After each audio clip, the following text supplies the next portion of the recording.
ರಂಗಮ್ಮ ಮುಂದೇನಾಯಿತು ಹೇಳಮ್ಮ. ಮನೆಯಲ್ಲಿ ನೀರು ಮುಗಿದಿರಲು ಹೊಳೆಯ ಕಡೆಗೆ ಹೊರಟಿರಲು ಗಂಡನು ಇನ್ನು ಮಲಗಿರಲು ಮುಂಗುಸಿಯನ್ನು ಕೂಗಿದಳು. ಮನೆಯಲ್ಲಿ ಬೇರೆ ಯಾರಿಲ್ಲ, ಮಗುವಿಗೆ ಯಾರೂ ಜೊತೆಯಿಲ್ಲ. ತೊಟ್ಟಿಲ ಬಳಿಗೆ ಕಾವಲಿರು, ಹೊರಗಡೆ ಎಲ್ಲೂ ಹೋಗದಿರು. ಗಂಗೆಯೊಳಗೆ ಹೊರಟಾಗ ಬೇಲಿಯಲ್ಲಿದ್ದ ಕರಿನಾಗ ಮುಂಗುಸಿ ನೋಡಿತು ಹಾವನ್ನು, ತೊಟ್ಟಿಲ ಬಳಿಗೆ ಬರುವುದನ್ನು.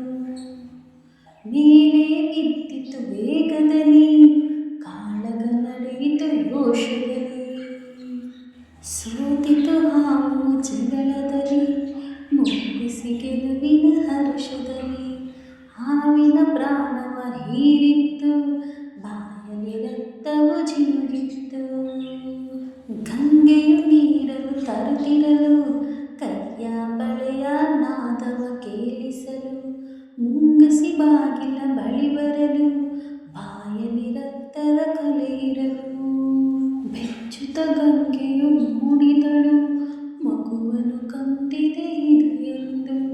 ಮುಂಗುಸಿಯನ್ನು ಚಚ್ಚಿದಳು, ಅಳ್ತಾ ಒಳಗೆ ಓಡಿದಳು.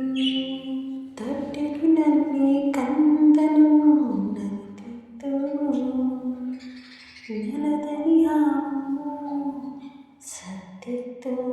ದುಡುಕಿದ ಬುದ್ಧಿಗೆ ಬಲಿಯಾಗಿ ಮುಂಗುಸಿ ಕಥೆಯು ಮುಗಿದಿತ್ತು.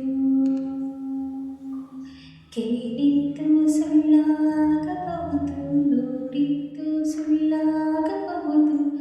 ಕೇಳಿದ್ದು ಸುಳ್ಳಾಗಬಹುದು, ನೋಡಿದ್ದು ಸುಳ್ಳಾಗಬಹುದು. ನಿಧಾನಿಸಿ ಯೋಚಿಸಿದಾಗ ನಿಜವು ತಿಳಿಯುವುದು.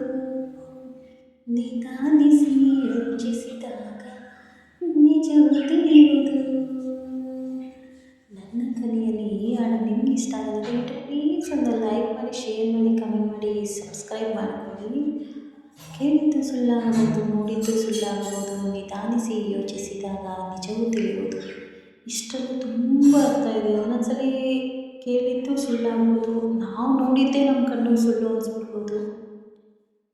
ಈಗಿನ ಕಾಲದಲ್ಲಿ ಒಂದು ಅಣ್ಣ ತಂಗಿ ಓಡಾಡೋಂಗಿಲ್ಲ, ಅದನ್ನೇ ತಪ್ಪು ತಿಳಿತಾರೆ ಅಲ್ವಾ.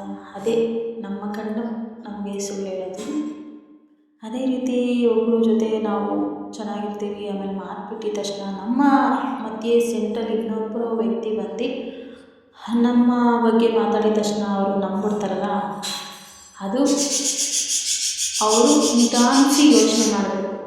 ಹೌದಾ, ಇವ್ರು ಆ ಥರ ಮಾತಾಡಿರ್ತಾರ, ನಿಜವಾಗ್ಲೂ ಮಾತಾಡಿರ್ತಾರ ಅಂತ ಅವರು ಯೋಚನೆ ಮಾಡಬೇಕು.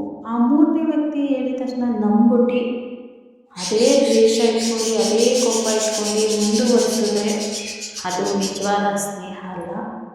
ಇದು ನನ್ನ ಅನಿಸಿಕೆ. ನಿಮಗೆ ಏನನ್ನಿಸುತ್ತೆ ಈ ಹಾಡಿನಲ್ಲಿರುವ ಸಾಲುಗಳ ಬಗ್ಗೆ ಅಂತ ನಮಗೂ ಕೂಡ ಕಮೆಂಟ್ ಮಾಡಿ ತಿಳಿಸಿ, ನಮಗೂ ಕೂಡ ಖುಷಿಯಾಗುತ್ತೆ. ಆದರೆ ನಾನು ಹೇಳೋದು, ಕೇಳಿದ್ದು ಸುಳ್ಳಾಗಬಹುದು, ನೋಡಿದ್ದು ಸುಳ್ಳಾಗಬಹುದು. ನಿಧಾನಿಸಿ ಯೋಚನೆ ಮಾಡಿ, ನಿಮಗೆ ಎಲ್ಲ ಅರ್ಥ ಆಗುತ್ತೆ. ನಾವು ಕೇಳಿದ್ದೆಲ್ಲ ನಿಜ ಆಗಲ್ಲ, ನೋಡಿದ್ದೆಲ್ಲ ನಿಜ ಆಗಲ್ಲ.